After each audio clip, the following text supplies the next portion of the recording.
want to correct something, which is that I didn't hear about Hameed in Colorado and drive to see him.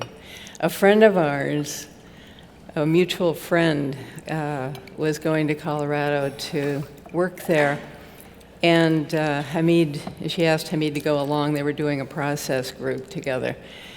And I didn't have anything to do in my life, and she said, "Do you want to go?" And I had a dream, and that dream was watching a wave that was coming up, and I was diving under it, and then I came out, you know, when it kind of drags you up with it, and you can see the sun through it. And I saw the sun through it, and it turned into a huge mandala. And that mandala started to turn. It was a golden wheel with diamonds all over it. And I woke up in the morning and I said, "I'm going." And he rode with me part of the time and with her part of the time. And we were both very shy at the time. But we started chatting and talking, and I told him every secret I ever had about myself, which I was not prone to do. But you told me a few of yours too. But it was a beginning of an incredible journey into the unknown, literally. I had never lived out of California, and we were driving through these states, and it was a perfect representation of what we ended up doing, which was moving through the inner landscape and moving into places that we had no idea were there. And one of the things that struck me about him the most was how much information he had, how much schooling, but how curious he was, and how he suspended that knowledge and was just interested in what he didn't know. And that's where we begin. Actually, the Nisargadatta Maharaj quote that was on the board last night, I actually don't remember it at the moment, about I see the universe appearing. That he doesn't really ditch the universe. He acknowledges it, but he sees it as consciousness appearing in consciousness, which is an island and an ocean of unknowing, an ocean of mystery. So mystery really hold consciousness, and consciousness manifests all the universe that we know. But that's a little small island within a deep, dark mystery. And that's what we want to stick to. We want to unpack that sentence. We thought we want to really stick to the topic of the conference and talk about it, instead of just talking about what we do. But it does relate in the sense that we'll unpack that statement a little bit. It touched me a lot because the interplay of knowing and not knowing, for me, is a dazzling dance, that we're always on the edge of not knowing. It doesn't matter who you are, where you are, how enlightened you are. You get up in the morning, and we automatically, as we open our eyes, we have the possibility of meeting the world in a very new way. But most of us get up, we have our routine, our day, and all the things we need to do, and that routine is always keeping us kind of within our mind in a certain way. We don't have to. But if you really look at even within your routine, all kinds of things happen to you every single day that you did not expect. Little things, big things, all kinds of things, good things, not good things. Most of your day actually is meeting the unknown. Having experiences you didn't know, seeing people on the street you didn't know you were going to see. Most of it exists that way. But we latch on to the things that we need to do, that we're going to be doing, and those are the bits that we just kind of run through and keep our blinders on and move through life as if nothing new is happening, when actually new is happening now all the time. So being within time and getting routinized makes us forget that we are timeless. But how do we actually venture into that? Venturing into the unknown doesn't mean becoming stupid or losing everything you knew. It means being able to suspend your knowledge to open up to new knowledge. So we're not talking about just gaining more information, just learning new equations, new things to do to get somewhere. So we're not just gaining new information, we're learning how to learn. And learning how to learn is how do we open up to experience in such a way that our knowledge is not becoming concrete, that it's like a flexible medium that can be parted to reveal more of what's within. So Hameed is going to talk a little bit about what it means to really open up experience and starting with where we are as what we are and not trying to be something else, but what it means to really open up experience so that we learn more and know more, but every time we know more, every time we learn something new, it brings up more questions instead of giving us the answer. So knowledge, the more true and real it is, the more there's a flexible kind of a way into it. It's not a solid rock that we're putting into a basket. Knowledge allows for us to actually open up to the sea of not knowing.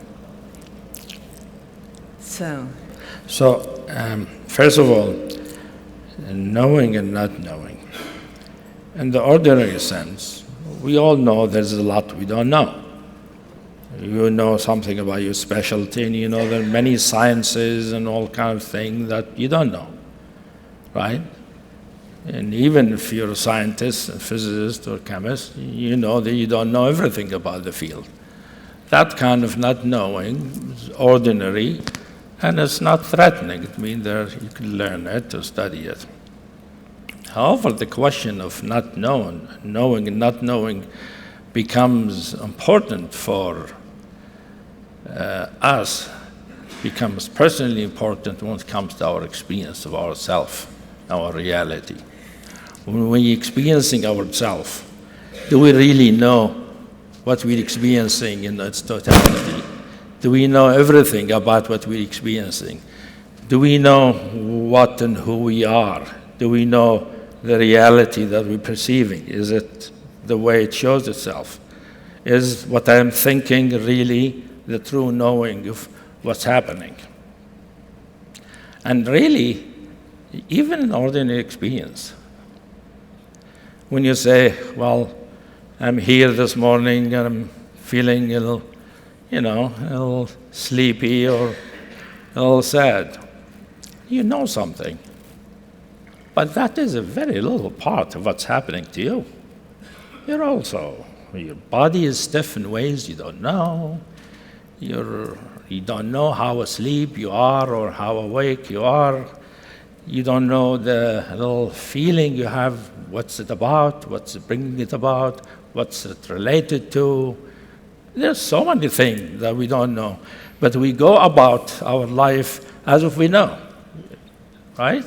In fact, most of us are insecure if we feel we don't know, because it's like, well, how am I going to live my life if I don't know that what I'm experiencing is something I really know?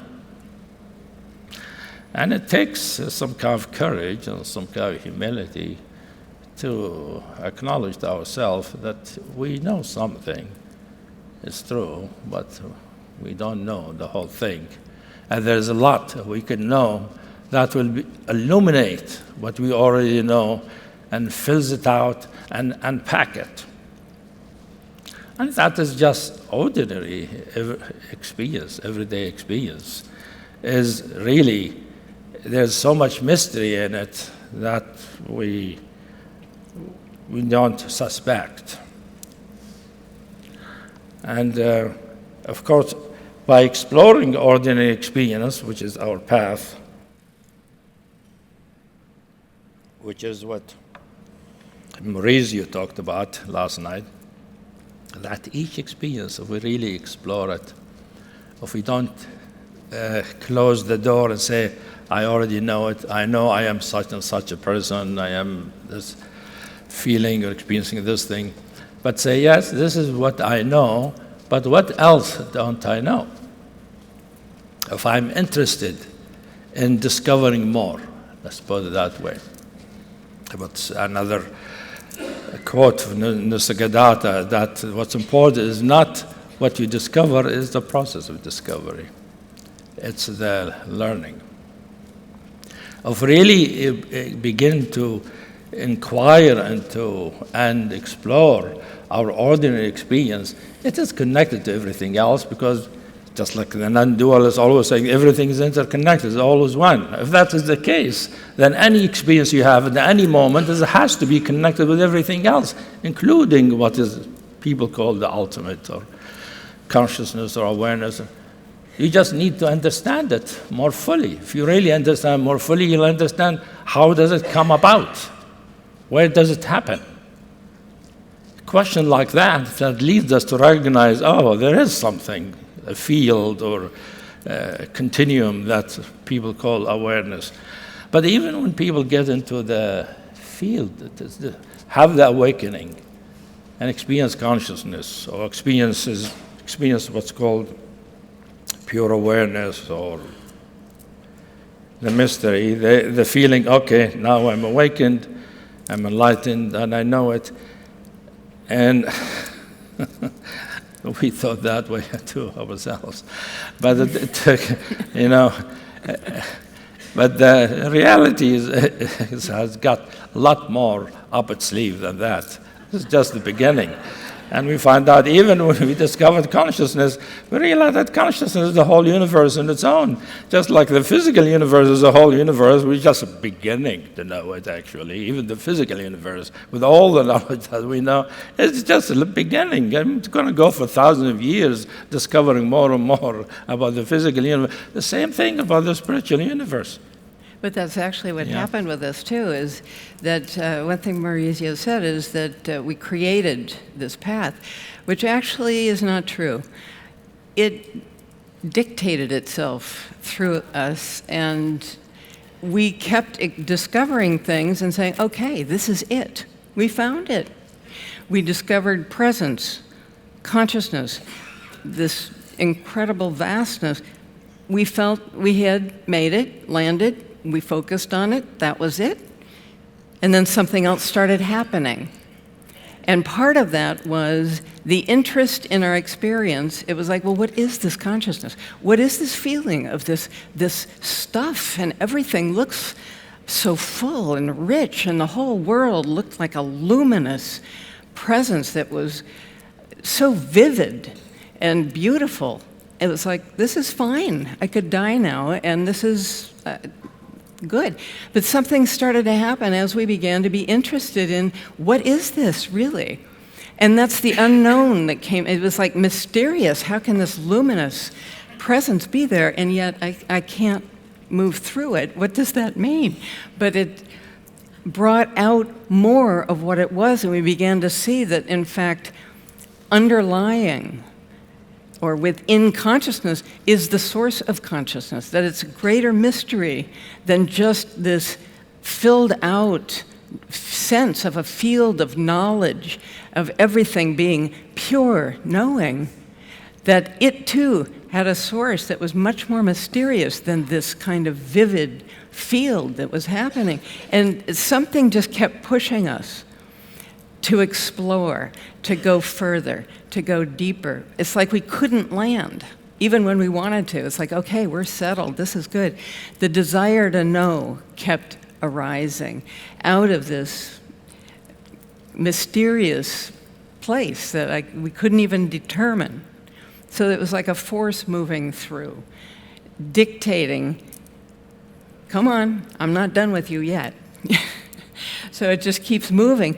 But that's one of the things about discovery. It is the process of discovery. And that discovery is a constant revelation, that it doesn't have to stop any particular place. In fact, it can't. Revelation is occurring right now. Like Deepak was saying last night, that now is an eternal now. It's everything is birthing into being at this moment, including you now, that you can't catch because it's not in time. It's not a now in time. It's a now that's beyond time and space. So that nowness that is here, that is fresh, that is pure, it's pure in the sense that it's not tainted by time and space. Not that it taints things, but it's not held back. It's free. It's a freedom of that nowness that is in constant birthing. So the more we know, and the more we know that we don't know, the more that dance of the known and the unknown reveals more of the birthing into being from that nothingness, from the emptiness. So the known and the not known is a similar kind of dance to the emptiness that is continually birthing being. That's the wonder of it. Yeah. So the moment I get all excited when I talk about those things. When we really encounter something that we don't know, when we recognize a not knowing an area of experience, area of life, we have a question. The not knowing, I don't mean the thought of not knowing, the experience, the feeling, the state of not knowing. Well, that's something first we need to know is that the unknown or not knowing is not just a thought, it's a state of being. Because the state of being is an expression of the ultimate mystery, which appears in our ordinary mind as not knowing. And it is really that not knowing, if we experienced it and if we feel it, it's like it is the possibility of opening a wormhole into another reaches of experience, another reaches of the experiential universe. I want to give you an example about knowing and not knowing in this path. By exploring our ordinary experience and recognizing how little we know ourselves, we discovered what Peter called the essence of reality, the true nature or the fundamental ground, which can be experienced as consciousness or truth, and realizing that everything is made out of that, right?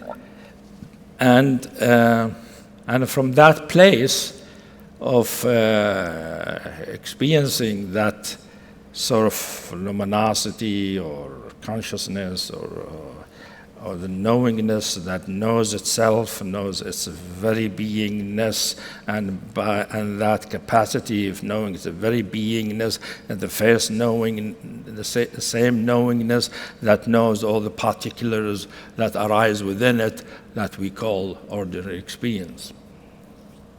And it was a great revelation, and it was a realization of the essence, and understanding non-duality, that nothing is separate from everything else and all of that. And from that perspective, it seems that our ordinary experience is is a construct of mind through habit and through conditioning and through impression throughout life and learning. We develop a sense of self, a self way of experiencing, and that turns out what we call ordinary experiencing, which from the non-dual perspective appears as sort of mistaken, an error, is incomplete, is not recognizing that it is really an incomplete expression of experience of reality, that reality, to experience it fully, you have to understand the ground of it, the essence of it, which is the consciousness. And that it's all because of our development and our mistaken identity and mistaken knowledge. We take our ordinary experience to be all that there is. And when we wake up to the consciousness and the purity and the luminosity that shows our ignorance. It took a while, a few years ago, to recognize that that was an approximation. That was a beginning of knowing. That the physical reality and the ordinary reality is a construct of the mind and the construct of human being, and the reality is the underlying thing that makes everything real. We turns out that whole thing is just a point of view. It is not the final knowing. Going further, we realize by first learning about other ways of realization than non-dual, we realize that the ordinary reality, which the scientist studies and all of that, is not really an illusion. It is one way reality manifests itself.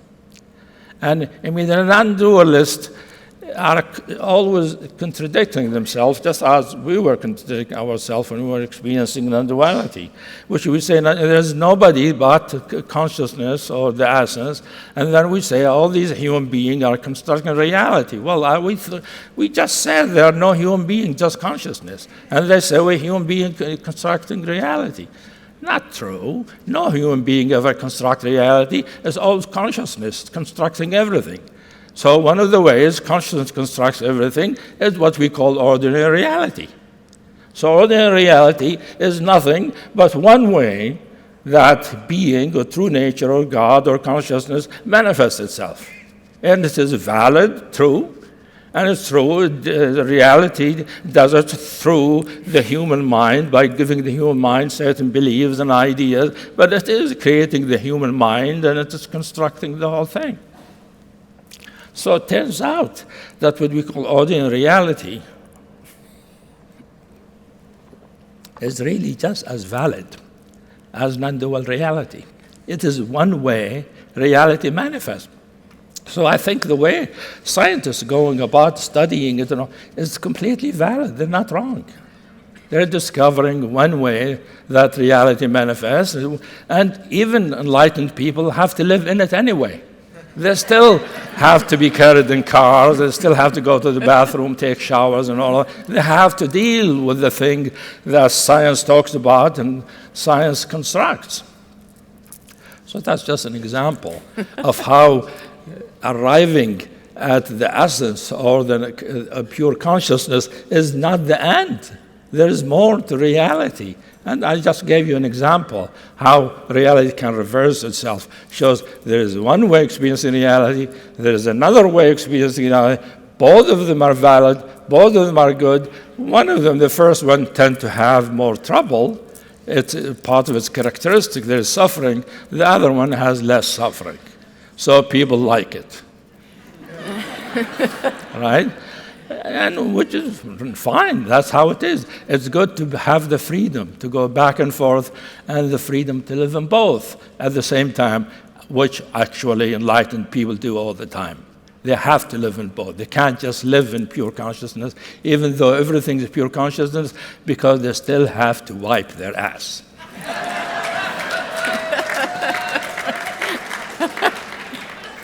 So I think one thing I'd like to add about that too is the freedom. That if it could be taken that, okay, well, what's the point of doing anything if this is just as valid as everything else?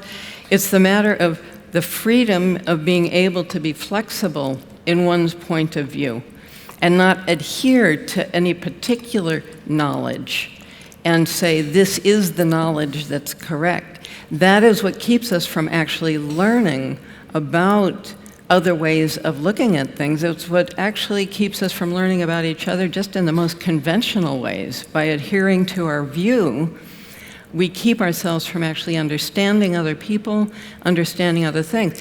Even from the enlightened view, if we have a view of reality that's true, and we know that it's real because we feel it, we have the experience of it, and when we do, as many of you know, it's not doubtable. There's certainty in it. And for many of you, that's why you're here. You want to learn about new things, new points of view. Some of you want to find ways to open up your experience to feeling those truths that you hear about. But it's really about the freedom to be able to have many different ways of experiencing and not just adhere to one point of view as if it is the only right one or the ultimate one or the most correct one. We do find that we have an affinity for a certain method, path, or journey, which is fine, and we find ourselves moving in that way or down that journey, which is valid also. Having a point of view does not mean that you're closed.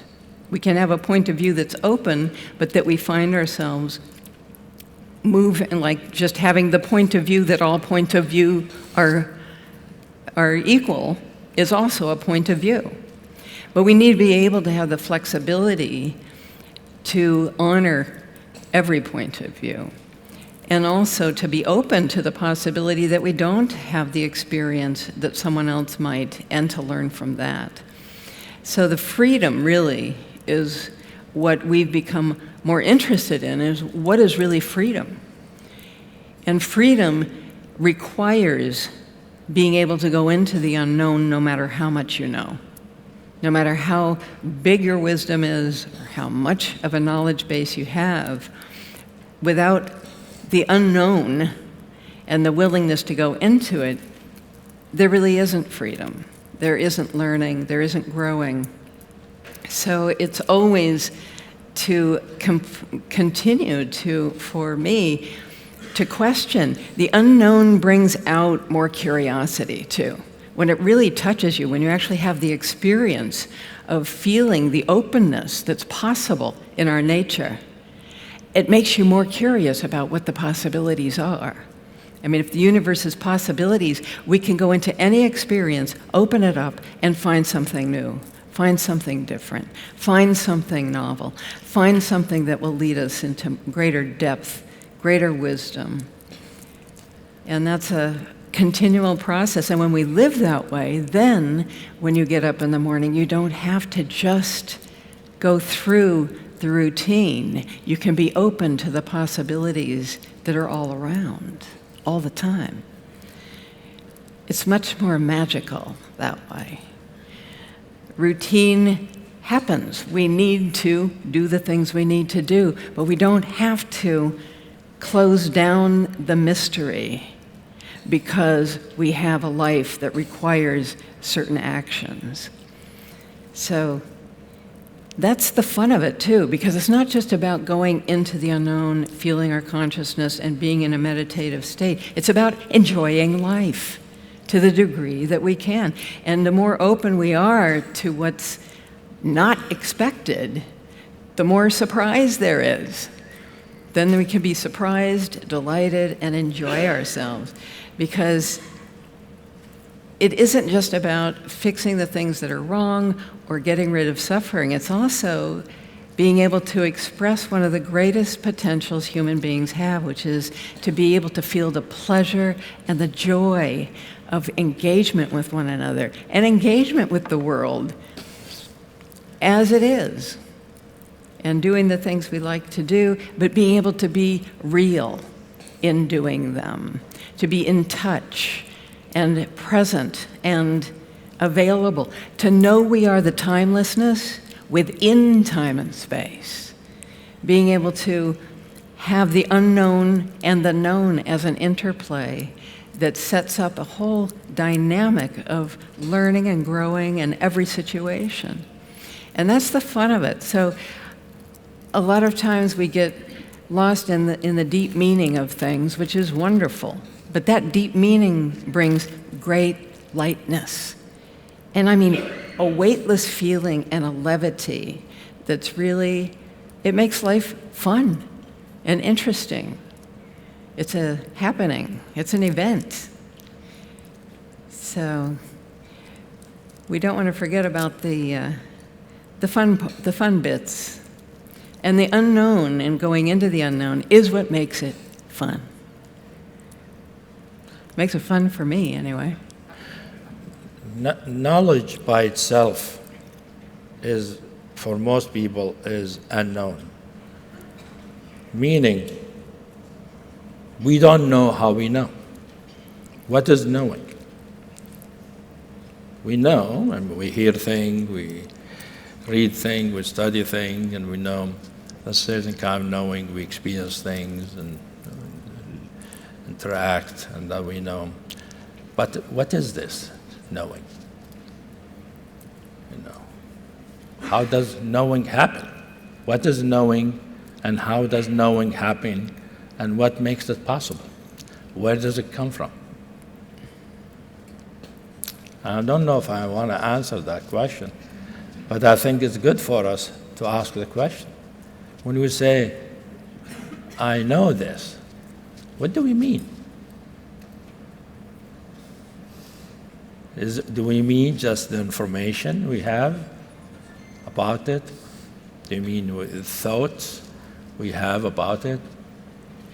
Does it mean the feelings we have of knowing? If we explore knowing, there is, of course, the information, the bits of information. That's why all these theories about information theories and all of that. But really, knowing, if you get into it and explore it some, you'll see that it is always happening, right? You're always knowing something. Knowing is, in some sense, happening almost all the time. There are few moments in time when we feel we don't know something, and even when we feel we don't know something is within a field of knowing, right? You know all this stuff, and then you know there is a gap there. I don't know it. And so the knowing, as Karen said, and the not knowing are interacting. The knowing, is, in some sense, is part of the life force, and it is part of the manifestation or the revelation of our being and the living force of being, of showing itself. Because really, at a very deep, different kind of way of knowing, different kind of realization, that's neither dual or non-dual, is that you realize reality is just being reality. It's just showing itself. And reality manifesting itself, we call that knowing. And it is, because reality can show itself without knowing. You experience reality and not know what it is. But reality can express itself, reveal itself in such a way that not only it reveals itself, but it also knows what it is revealing. What I mean by that is that a little elephant is seeing all kinds of things, but they don't know what they are. So they can't be experienced without knowing. And our essential nature, our true being, can experience, it can manifest itself that way without the knowing. And in fact, we cannot completely be established in realization if we don't know that place where our essential nature,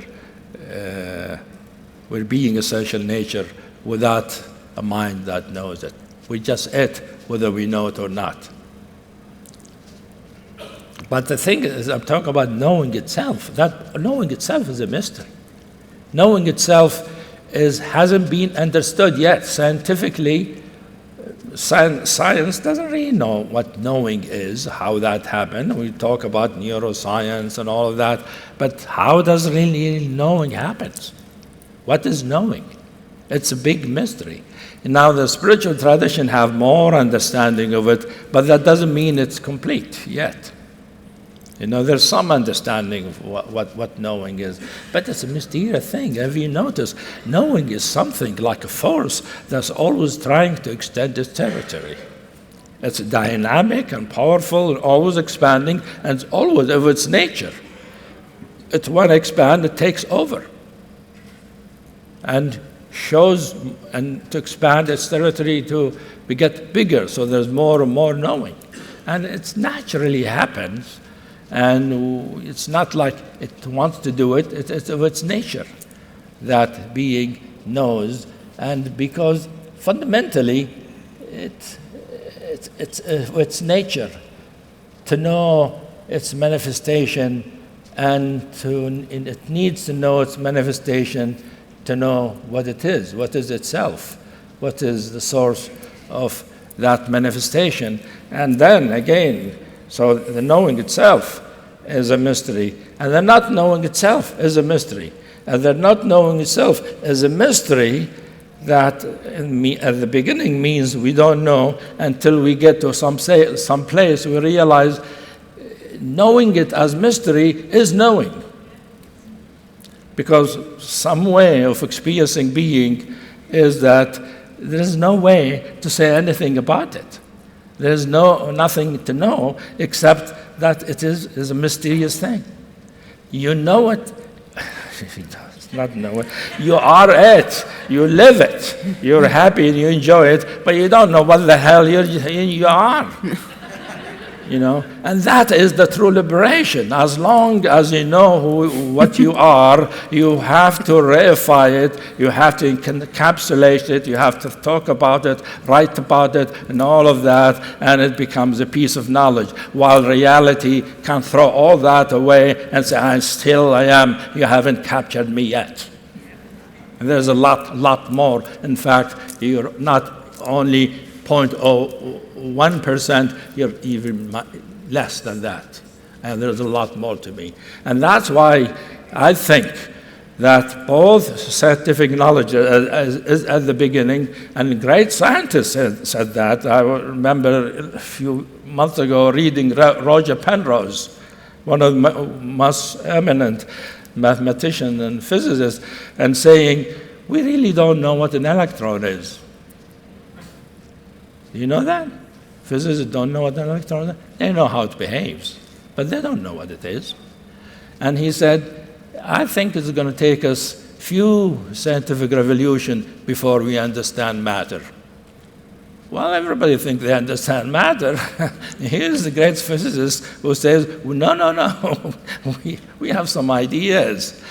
So the world is a mystery, and that's the fun of it, because we don't really need to know it. We'll never know it completely, and that's the fun of it that Karen's talking about. The fact that we continue to discover and know, which is a greater, more approximation, will never reach to the end.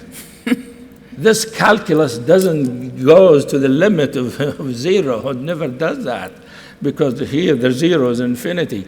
But the same thing about the spiritual reality, the spiritual truth. When we know it, it's the same thing. It's this whole universe. Just like the universe has galaxies and stars and planetary systems and people and being and phenomena and all of that. The same thing with the spiritual. There is the ground of it, which is pure consciousness. But it's not just that. It is the whole universe. Like when you die, where do you go?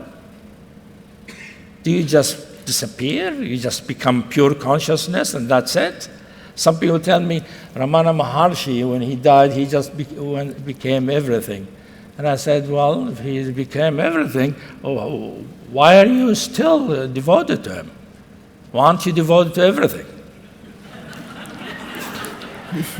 Because Ramana Maharshi still exists as Ramana Maharshi, and he actually living somewhere in the spiritual universe.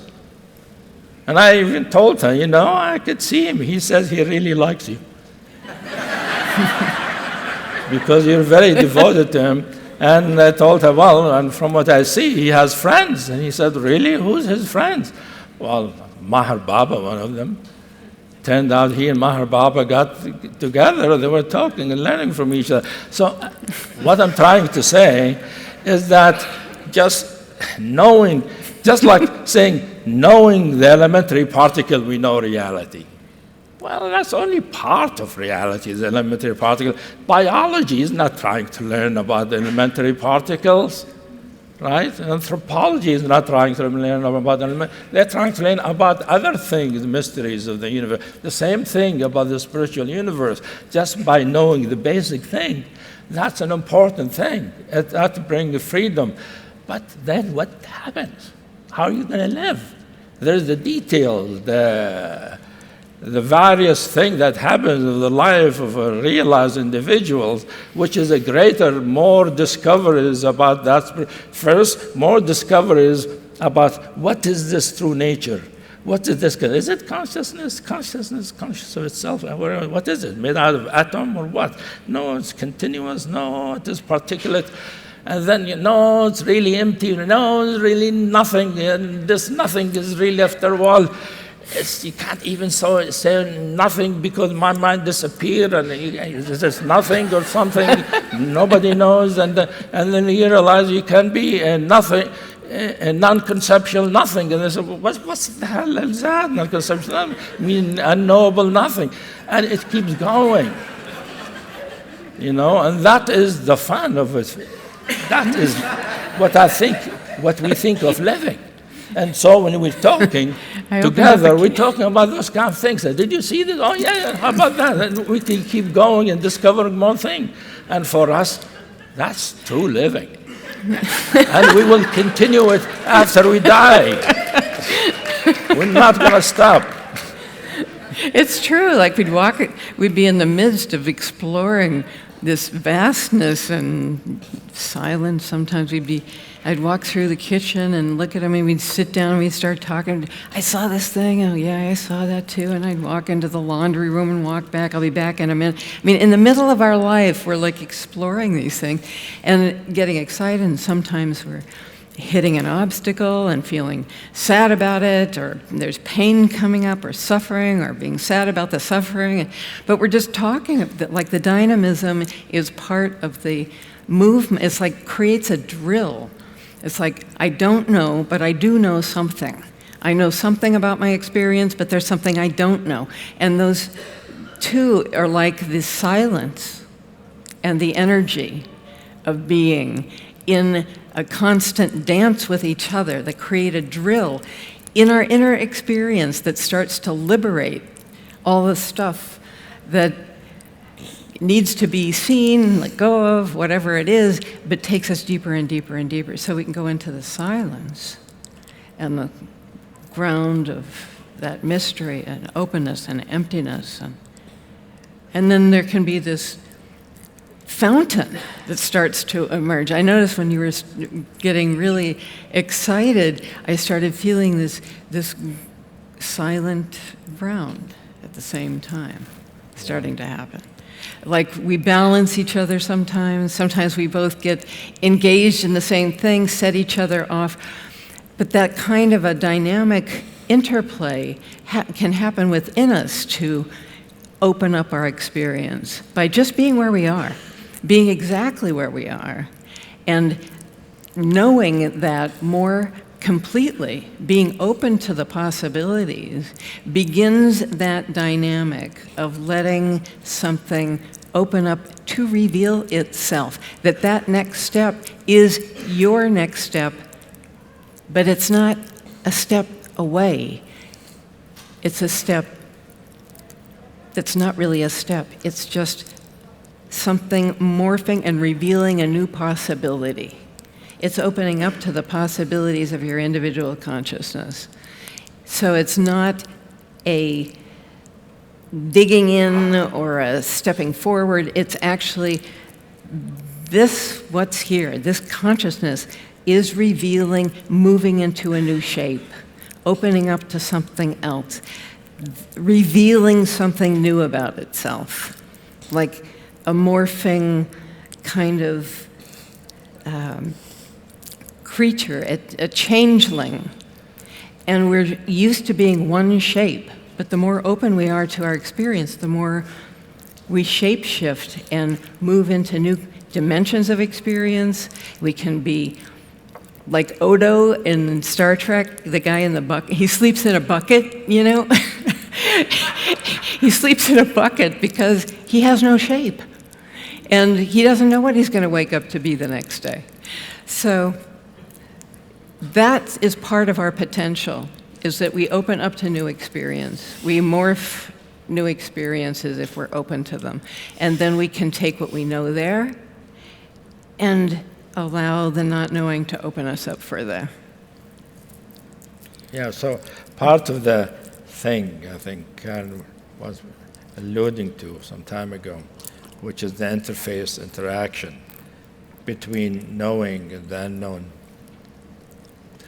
is that there's no end to knowing. And we know that scientifically there's no end. No scientist will claim at some point we'll reach the end, there's no more. Scientists will all lose their jobs. There's no such thing. Scientists know that the more they know, the more thing to explore. And that goes in all sciences. And many of us have taken the view by reading spiritual texts or listening to enlightened people, the enlightenment reaching the end. You really know the real thing. And you do, from my point, know the real thing, except the real thing is rich, has many possibilities, different ways of knowing it. And just as the scientific endeavor has no end, the spiritual endeavor has no end. So our view that what humanity has learned about spirituality, that including Jesus and Buddha and Shankara and all of that, they've brought some knowledge about spirituality, but there's a lot more to know. And there's more going to come to show us more about possible spirituality. So they're both. So I encourage everybody to pursue whichever direction they're taking, whether scientific or spiritual or psychological, because each is a field of discovery where this mysterious thing that we call knowing, which is one thing I was going to say, I just forgot, which is Maurizio, when you had the idea, we're going to do something about the edge of the unknown. I think he didn't know at that time that you were giving validity to knowing. Right? To talk about the edge of the unknown, you have to validate knowing. That knowing is important. And which is something is being dished by many spiritual people. Say, oh, your mind is the problem.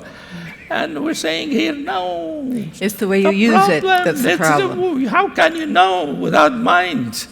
Even knowing through nature. I mean, knowing fundamentally comes from the divine mind. That's one way of saying it, divine mind. That knowing itself is a mystery, comes from what we call a spiritual realm, and there are many kinds of it. And which means the mind, which can be an obstacle, is because we are using it wrongly. It can be used in such a way so it can become an illuminated and illuminating. To be continued.